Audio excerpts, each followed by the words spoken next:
Hey everyone, my name is David. Thanks for joining me today in this review of a brand new TIE variant. Probably my personal favorite TIE because it's Darth Vader's personal ship. This is the custom LEGO Star Wars TIE Advanced X1 and minifig scale, specifically 1:42 scale, the same scale as our recent TIE Fighter and TIE Interceptor. This scale exists next to Jarek's TIE Fighters that are in 1:34 scale. A little more on that later on. This TIE Advance was designed by Luca Hermann, the builder behind our openable Pokeballs with starter Pokemon and the previously mentioned TIE Fighter and TIE Interceptor. Now with this TIE Advance we are moving forward in our quest to complete the TIE line in this smaller scale. Let me know in the comments which variant you would like to see next. If you'd like to build this version yourself or you're just curious about the techniques being used here, make sure to get the instructions yourself right after watching the video of course. The link to the website can be found in the video description below. We hand test each of our builds and make sure the instructions do what they need to do, and the build is fun to put together. With your purchase you support us and the builders we work with like Luca. And now let's take a closer look at the TIE. The TIE Advanced X1 is 15 cm long and tall on the stand and 18 cm wide. For reference, here's a sealed version of the first LEGO set that the TIE Advanced appeared in. I love collecting old sealed sets if you didn't know. Super interesting to see this side by side here. It comes with 810 pieces and the parts will run you around 100 to 120 USD. Unfortunately I don't have Jarek's TIE Advance in the studio, but it's about 3 cm longer than this version in front of me. It doesn't sound like a huge difference, but it's actually quite a substantial size difference next to minifigs I'd say. Luca's TIE is in 1:42 scale, that's minifig scale if you go by the height of a minifig. Jarek's version is in 1:34 scale, going by the width of a minifig. The difference here comes from the proportions of a minifig itself. A minifig is much wider as it should be based on its height when you compare it to a real human. The most jarring difference in both versions is probably the use of the windscreen element. Luca's TIEs use the 4x4 windscreens across the line. They also make excellent use of the relatively new quarter dome pieces to smooth out the edges and give the cockpit that signature ball look. Where it differs from the build of the TIE Fighter and Interceptor is the connection on the sides and back. The side protrusions are probably my favorite part of this whole build. I've seen plenty of MOCs trying out so many different ways of building up this section with that gap here, and I gotta say this might be my favorite. Very tricky techniques, very modern pieces, and the result is awesome. Plus it uses my favorite technique, which is the use of panel pieces to hide gaps. So the smoothness here is just unreal. Unfortunately, this piece on the back does not exist in light bluish grey yet, so it uses dark bluish grey for now.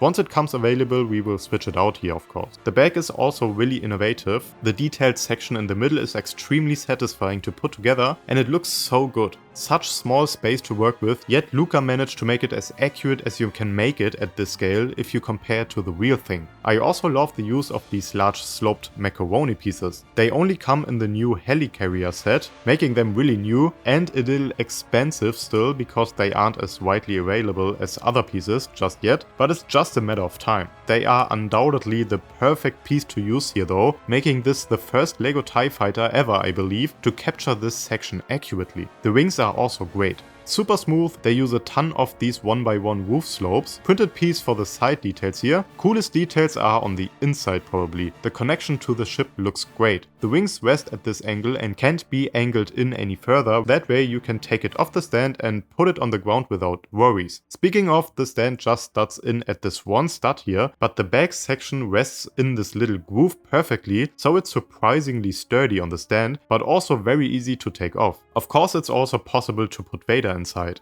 Luca recommends doing that during the build because he gets nestled in there quite snugly, even with a cape on, but it's not so easy to take him out. You can open the top hatch, which is a nice feature at this scale, but Vader doesn't really fit through, so you need to take off a couple of pieces to remove him. That's a necessary compromise, but I'm just happy he's able to fit and the top hatch even opens. The model is super swooshable as you'd expect. Handleability is a 10 out of 10, didn't have any issues whatsoever. It's a small but really dense build with a surprising amount of weight to it regarding the size, which makes it feel really high quality. Just a beautiful build of probably one of the most iconic sci-fi ships ever. Glad to have it joining the lineup. And if you'd like to add it to yours too, again visit brickvault.toys in the description below. Thanks for joining me, and if you're still with me until now, type TOW advanced in the comments so I recognize you're a real G. Autocorrect does that for me all the time anyways. Leave a like if you enjoyed, and I'll catch you in the next one at BrickVault.